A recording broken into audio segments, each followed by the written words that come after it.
शिवपुर नाम के गांव में दो दोस्त रहते थे, पवन और ऋषभ। दोनों में ऐसी घनिष्ठ मित्रता थी कि देखने वालों को यकीन नहीं होता था। वो ऐसे थे कि एक दूसरे के लिए जान भी दे सकते थे। हाँ भाई, कहाँ घूम रहे हो तुम दोनों? आपको क्यों जलन हो रही है मुखिया जी? अरे मुझे क्यों जलन होगी भला? जलन तो होगी, आपका ऐसा कोई दोस्त जो नहीं है। बड़ा घमंड है ना तुम दोनों को अपनी दोस्ती का। कहीं ऐसा ना हो कि ये दोस्ती टूट जाए। ए मुखिया, हद में रहकर बात कर, समझा? फालतू में हमारी दोस्ती को नजर मत लगा। लेकिन नजर तो लग चुकी थी। कुछ समय बाद ऋषभ को शहर जाना पड़ा क्योंकि उसका पूरा परिवार शहर शिफ्ट हो गया था। ऋषभ के गांव छोड़कर जाते समय पवन से इतनी हिम्मत भी नहीं हुई कि वो उसे रेलवे स्टेशन तक छोड़ने जा सके। चल पवन, चल रहा है स्टेशन? नहीं यार, मैं वहां नहीं आऊंगा। मैं तुझे जाते हुए नहीं देख सकता रे। तुम मुझे यहीं से बाय बोल दे। अब ठीक है, सच कहूं तो मेरा तो जाने का मन ही नहीं कर रहा है, पर क्या करूं, शायद किस्मत यही है।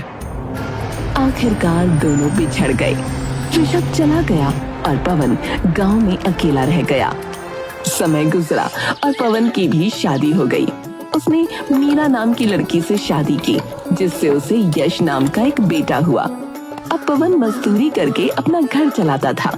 वो एक छोटे से कच्चे घर में रहता था। माँ, आज खाने में क्या बना रही हो? आज तो तेरे लिए खास चीज बनी है, आलू की सूखी सब्जी और रोटी। अरे वाह, भोला भंडारी की कृपा से आज तो खूब दावत होगी। हर हर महादेव। अरे भोले के भक्त, अब तक तो तुम्हारी दावत दूध रोटी से ही होती थी रे।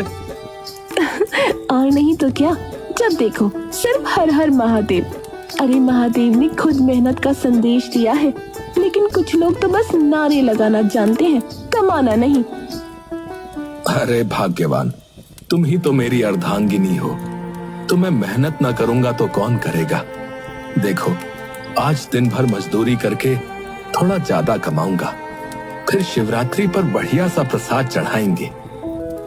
सच पापा, इस बार तो भोलेनाथ को खूब सारा गुड़ और भांग का प्रसाद चढ़ाएंगे।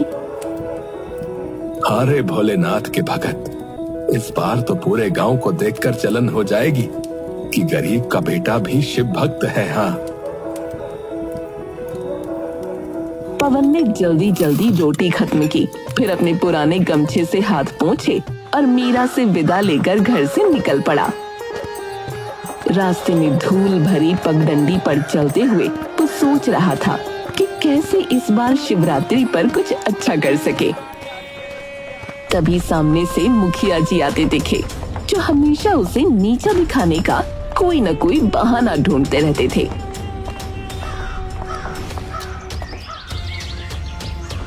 अरे पवन, कहाँ चला ऐसे जल्दी जल्दी? कहीं शहर तो नहीं भाग रहा अपने दोस्त के पास? मुखिया जी, मेरा दोस्त मुझसे दूर गया है, पर दिल से नहीं निकला है। और फिर मैं क्यों भागूंगा शहर? अरे मेरे भगवान भोलेनाथ तो गांव में ही हैं। भोलेनाथ की तो बहुत भक्ति करता है रे तू, लेकिन क्या फायदा, तेरे भोलेनाथ ने भी तेरी हालत नहीं सुधारी और ना ही तेरा दोस्त लौटा। दूर होने का मतलब ये नहीं कि वो मुझे भूल गया। दोस्ती का रिश्ता इतना कमजोर नहीं होता मुखिया, समझे? अच्छा, तो क्यों नहीं आया एक बार भी तुझसे मिलने? बोल, लगता है तुझे कब का भूल चुका है। वहां शहर में मौज कर रहा होगा और तू यहाँ मिट्टी में लथपथ है। देख देख मुखिया, मेरी दोस्ती को लेकर ज्यादा मत बोल, समझा? तू हमारी दोस्ती को नहीं समझ सकता, क्योंकि दोस्ती सिर्फ उन लोगों के लिए होती है जिनके पास दिल होता है, तेरे जैसे मतलबियों के लिए नहीं। अच्छा अच्छा, मैं तो बस यूं ही पूछ रहा था। तू तो वैसे ही दिल में ला गया।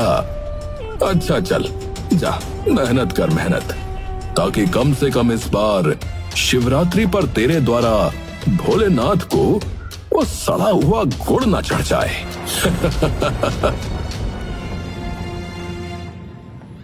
मुखिया की बातें सुनकर पवन का खून खौल उठा, लेकिन उसने खुद को संभाला और बिना जवाब दिए आगे बढ़ गया। पीछे मुखिया अब भी हंस रहा था। पवन का जीवन वैसे ही कट रहा था। शिवपुर गांव में शिवरात्रि की तैयारियां जोरों पर थी। पवन भी हर साल की तरह इस बार भी शिवरात्रि पर विशेष पूजा करने के लिए मन ही मन तैयारी कर रहा था। इसी बीच एक सुबह उसके दरवाजे पर अचानक दस्तक हुई। इस वक्त कौन आ गया?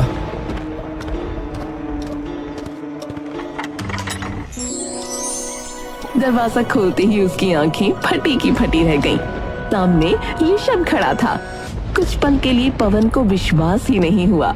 वो दरवाजा वापस बंद करने लगा। अबे क्या कर रहा है पवन? मुझे अंदर आने को नहीं कहेगा? पवन जैसे किसी सपने से जागा और ऋषभ को गले से लगा लिया। उसकी आंखें खुशी से छलछला उठी। अरे तू सचमुच आ गया? अरे मुझे लगा मैं सपना देख रहा हूँ। सपना नहीं, हकीकत है भाई। बहुत दिन हो गए थे तुझसे मिले हुए। पवन ने उसे अंदर बुलाया और चारपाई पर बैठाया। फिर अपनी पत्नी मीरा और बेटे यश से उसका परिचय करवाया। बहुत सुना है आपके बारे में, आज देख भी लिया। पवन तो दिन रात आपकी बातें करते हैं। हाँ चाचू, पापा कहते हैं कि आप उनके सबसे अच्छे दोस्त हैं। और मैं भी कहता हूँ कि पवन मेरा सबसे अच्छा दोस्त है। परिवार से मिलकर ऋषभ बहुत खुश हुआ, लेकिन पवन के घर की हालत देखकर उसके दिल को गहरा धक्का लगा। अच्छा ये बता, तू क्या कर रहा है आजकल? अरे यार, मैं एक बड़ी कंपनी में ना काम करता हूँ। अच्छी खासी सैलरी है, सब बढ़िया चल रहा है। जय हो भोलेनाथ, मेरा दोस्त तो बड़ा आदमी बन गया। मुझे तुझ पर गर्व है भाई। पवन तो दोस्त की तरक्की की बात सुनकर खुश था, लेकिन ऋषभ का मन भारी हो गया। वो सोचने लगा कि उसका दोस्त इतनी गरीबी में जी रहा है और उसने खुद इतनी ऊंचाइयां छू ली हैं। वो पवन की मदद करना चाहता था, इसलिए उसने अपनी जेब से कुछ पैसे निकाले और पवन की ओर बढ़ाए। देख पवन, दोस्ती में कोई छोटा बड़ा नहीं होता। अब ये पैसे रख ले रे, तेरे काम आएंगे यार। अरे क्या कर रहा है तू? है? मैं कोई भीख नहीं मांग रहा। अरे भाई, ये भीख नहीं है, दोस्त की तरफ से एक मदद है यार।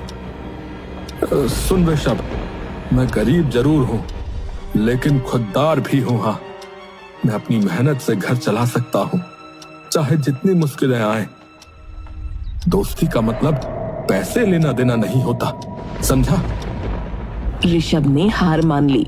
उसने बताया कि वो सिर्फ एक दिन के लिए आया था और अगली सुबह उसे वापस जाना था। ये सुनकर पवन फिर से भावुक हो गया और उसे गले से लगा लिया। दोनों ने पुरानी यादें ताजा की और फिर सुबह होते ही पवन ने ऋषभ को विदाई दी। वो उदास बैठा था, तभी यश दौड़ता हुआ उसके पास आया। पापा, कल शिवरात्रि है। आपने तो कहा था कि मैं इस बार शिव बारात में छोटा महादेव बनूंगा।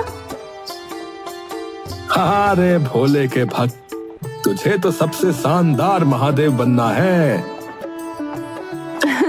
तो अब से तेरा अभ्यास शुरू। आ, तुझे महादेव की तरह बैठना और उनका आशीर्वाद देने का सही तरीका सिखाऊं।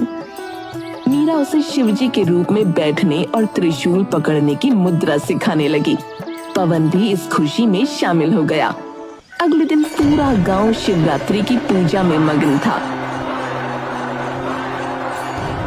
पवन, मीरा और यश ने भी मंदिर जाकर जलाभिषेक किया। फिर शिव बारात निकलने का समय आ गया। यश महादेव के रूप में सजा धजा तैयार था और गांव के लोग उसे देखकर खुश हो रहे थे। वो नंदी पर सवार होकर बारात में शामिल हुआ। सड़कों पर ढोल नगाड़े बज रहे थे। चारों ओर हर हर महादेव के जयकारे गूंज रहे थे।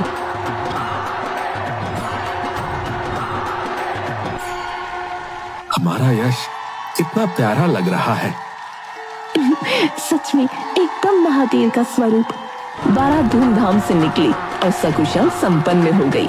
लेकिन जब यश लौटा तो उसके हाथ में कई उपहार और काफी सारे पैसे थे। ये कहाँ से आए बेटा? पापा, ये तो मुझे शिव बारात में महादेव बनने के लिए उपहार में मिले हैं। लेकिन ऐसा तो कभी नहीं हुआ। हाँ, इससे पहले किसी भी बच्चे को इतना कुछ नहीं मिला। ये कैसे हुआ? पवन और मीरा के चेहरे पर उलझन साफ दिख रही थी। मीरा ने धीरे से पूछा, यश, हमें सच सच बताओ, तुम्हें ये पैसे किसने दिए? मुझे तो शिव जी ने दिए। शिव जी? बेटा, ये क्या कह रहे हो? माँ, मैं झूठ नहीं बोल रहा। जब मैं बारात में नाच रहा था तभी शिव जी मेरे पास आए। उन्होंने मेरा सिर सहलाया और कहा, तू बहुत अच्छा बच्चा है, ये ले तेरे लिए आशीर्वाद। और फिर ये सब चीजें और पैसे देकर चले गए। पवन और मीरा ने एक दूसरे की तरफ देखा। अब तो मामला और भी पेचीदा हो गया था। हमें जाकर मुखिया जी से बात करनी होगी। उन्होंने ही शिव बारात का पूरा आयोजन किया था। शायद वो कुछ बता सके। हाँ, चलो चलो। वो दोनों भागते भागते मुखिया जी के पास पहुँचे। मुखिया जी, क्या बारात में किसी को कोई इनाम दिया गया था? हाँ, बस लड्डू बांटे गए थे। बस लड्डू? कुछ पैसे भी दिए गए क्या? अरे कोई पैसे या उपहार नहीं दिए गए, और ना मैं दे पाऊंगा। मैंने पहले ही बता दिया था कि।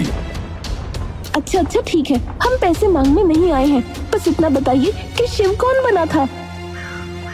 लल्लन। हाँ, लल्लन शिव बना था। पवन और मीरा तेजी से लल्लन के पास पहुंचे। लल्लन, तुमने मेरे बेटे को इतने पैसे क्यों दिए रे? लल्लन चौंक गया और बोला, अरे भैया, मैंने कुछ नहीं दिया। लेकिन मेरे बेटे ने तो कहा कि शिवजी ने उसे ये पैसे दिए, और शिवजी तो तुम ही बने थे ना? नहीं भैया, मैं शिवजी बनने वाला था, लेकिन ऐन मौके पर कोई और बन गया। उसने मुझे कुछ पैसे दिए और कहा कि उसे शिवजी बनने दो, तो मैंने हामी भर दी भैया। कौन था वो? भैया पता नहीं कौन था अब। अरे नाम तो पूछा होगा। भैया पूछना भूल गया रहा। तभी अचानक लल्लन ने एक तरफ इशारा किया और बोला, अरे देखिए, वही है जो शिवजी बना था। पवन ने पलटकर देखा तो उसके पैरों तले जमीन खिसक गई। वहाँ ऋषभ खड़ा था। पवन गुस्से में उबल पड़ा और भागता हुआ ऋषभ के पास पहुंचा। तुमने ये क्यों किया? मैंने साफ मना किया था कि मुझे कोई दान खैरात नहीं चाहिए। देखो, मेरी गरीबी का मजाक मत बनाओ ऋषभ। ये मजाक नहीं था, दोस्ती थी। मैं सिर्फ तुम्हारी मदद करना चाहता था। मदद? अरे इस तरह? अगर तुम मेरे सच्चे दोस्त होते तो मेरी गरीबी का मजाक ना बनाते। तो बताओ, तुम्हें क्या चाहिए? अपनी गरीबी को गले लगा कर रखना या उसे दूर करने का कोई तरीका ढूंढना? पवन ये सही कह रहा है, तुम्हें इसे गलत नजरिए से नहीं देखना चाहिए। पवन कुछ सोचने लगा, फिर बोला, ऋषभ, मैं अपनी मेहनत से अपनी हालत सुधारना चाहता हूँ और मेरे पास एक बेहतरीन बिजनेस आइडिया है। बोल, क्या आइडिया है? हमारे गांव में हर दिन लोग शहर जाकर दूध बेचते हैं, लेकिन वहां जो है अच्छा दाम नहीं मिलता। मैं यहाँ एक डेयरी खोलूंगा जहां दूध, दही, पनीर और घी बनाया जाएगा। गांव वालों को शहर नहीं जाना पड़ेगा और हम सीधा ग्राहकों तक ताजा सामान पहुंचाएंगे। अरे वाह, ये तो शानदार आइडिया है, लेकिन इसे शुरू करने के लिए पैसे चाहिए होंगे और तुम तो मेरी मदद लोगे नहीं। पवन ने सिर झुका लिया। ठीक है, तुम भीख नहीं लोगे, लेकिन क्या कर्ज लोगे? कर्ज? हाँ, मैं तुम्हें पैसे उधार देता हूँ। जब तुम्हारा बिजनेस चलने लगे तब लौटा देना। ठीक है, मैं कर्ज लूंगा, लेकिन सिर्फ इसी शर्त पर कि मैं इसे पूरा चुकाऊंगा। हाँ मैं पूरा लेकर रहूंगा मेरे दोस्त। पवन ने ऋषभ से पैसे लिए और डेयरी खोलने की तैयारियों में जुट गया। गांव के कई लोग उसके साथ आ गए। देखते ही देखते उसकी डेयरी मशहूर हो गई। कुछ महीनों बाद पवन ने ऋषभ को पैसे वापस करने के लिए फोन लगाया। तुम्हारी वजह से मेरा काम बहुत चल गया यार, बहुत बहुत धन्यवाद। अब जो है अपने पैसे वापस ले लो यार। मेरे पैसे? पर तुमने पैसे लिए ही कहाँ थे? उसके बाद मैं तो चला गया था। अरे तुम भूल गए क्या? तुम शिवजी बने थे यार, और तुमने मेरे बेटे को पैसे दिए थे। और फिर अरे यार तुम्हें कोई गलतफहमी हुई है, मैं उसी दिन लौट गया था। अच्छा मैं बाद में बात करता हूँ, अभी बिजी हूँ। जी कहकर ऋषभ ने फोन रख दिया और पवन चौंक गया कि आखिर वो शिवजी बना इंसान था कौन। तभी एक आकाशवाणी हुई। वो स्वयं हम थे पवन। तुम्हारी भक्ति से प्रसन्न होकर हम तुम्हारी सहायता के लिए आए थे। सदा प्रसन्न रहो वत्स। ये सुनकर पवन जमीन पर गिर पड़ा और रोने लगा। तभी उसकी पत्नी मीरा वहाँ भागती हुई आई और पूछने लगी कि क्या हुआ। पवन बस रोते रोते एक ही बात बोल रहा था।